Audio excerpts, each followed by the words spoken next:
বাংলাদেশের ফ্যাসিবাদ বিরোধী গণতান্ত্রিক রাজনৈতিক দলগুলোর অবিরাম সংগ্রাম, এগুলো প্রক্রিয়া, কিন্তু বাস্তবায়ন হবে। পরবর্তী জাতীয় সংসদ সেই প্রস্তাবগুলো গ্রহণ করতে যাতে বাধ্য থাকে সেজন্য গণভোটের প্রস্তাব আমরা করেছি। সম্ভবত একটা তদন্ত টিম করেছে, তাদের ফাইন্ডিংস কি আসে দেখা যাক।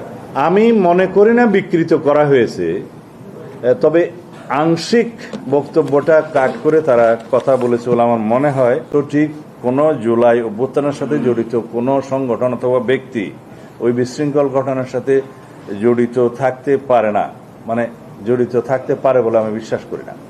আপনারা নিশ্চয়ই দেখেছেন, কয়েকটা ভিডিওতে আমি দেখেছি, একটা ছেলে জুলাই নামে একটা গেঞ্জি গায়ে দেওয়া ছিল, তারা একটা পুলিশের ব্যারিকেড নিজে নিজেই সরাচ্ছে এবং দপাস করে পড়ে যাচ্ছে একটা ইটের উপরে নিজে নিজে, এবং শেষে কয়েকজন ধরে বললো যে এই হয়েছে সেই হয়েছে।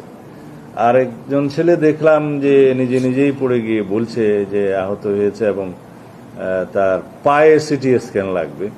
দীর্ঘ 16 বছরের ফ্যাসিবাদ বিরোধী গণতান্ত্রিক আন্দোলনে বাংলাদেশ জাতীয়তাবাদী দলের যে ভূমিকা, বাংলাদেশের ফ্যাসিবাদ বিরোধী গণতান্ত্রিক রাজনৈতিক দলগুলোর অবিরাম সংগ্রাম, আত্মত্যাগ, রক্তদানের মধ্য দিয়েই কন্টিনিউয়াসলি সেই রক্তের সোপানগুলো তৈরি হয়েছে।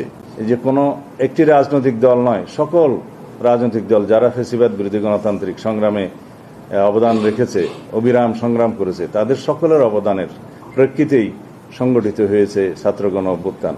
ফ্যাসিস্ট সরকারের ফ্যাসিস্ট বাহিনী বলে আমি মনে করি, এবং আওয়ামী ফ্যাসিস্ট বাহিনী যে এখনো সমস্ত জায়গায় বিভিন্ন ফাঁকফুঁক করে বিশৃঙ্খলা সৃষ্টি করার চেষ্টা করছে। গণ অভ্যুত্থান পূর্ব বাংলাদেশে 16 বছরের আওয়ামী ফ্যাসিবাদ বিরোধী গণতান্ত্রিক সংগ্রামে গুম, খুন ও নির্যাতনের শিকার হওয়া ব্যক্তিদের প্রস্তাবের বাইরেও আরো শক্ত করে এই কথাগুলো লেখা হয়েছে। সম্ভবত একটা তদন্ত টিম করেছে, তাদের ফাইন্ডিংস কি আসে দেখা যাক। তাতে হয়তো পতিত ফ্যাসিবাদের দোসররা এবং পতিত ফ্যাসিবাদ জড়িত থাকতে পারে, তবে সেটা তদন্ত করার আগে বলা যাবে না। এগুলো প্রক্রিয়া, কিন্তু বাস্তবায়ন হবে। পরবর্তী জাতীয় সংসদ সেই প্রস্তাবগুলো গ্রহণ করতে যাতে বাধ্য থাকে সেজন্য গণভোটের প্রস্তাব আমরা করেছি। কেউ কেউ বলছে যে গণভোটে রাজি হয়েছে, নয়, সেটা আমারই প্রস্তাব ছিল। পরবর্তী জাতীয় সংসদ এবং সংসদের সকল সংসদ সদস্য বাধ্য থাকবে জনসম্মতির কারণে, সেখান থেকে পিছিয়ে যেতে পারবে না। ব্যাপারটা এমন নয় যে শুধু সনদে অন্তর্ভুক্ত বিষয়গুলোই গ্রহণ করা হবে, সনদের বাইরেও জনগণের চাহিদা মোতাবেক, রাজনৈতিক অঙ্গীকার মোতাবেক আরো অনেক সংশোধনী গ্রহণ করতে পারবে। এখন কথা থাকলো সেটা কিভাবে বাস্তবায়ন হবে।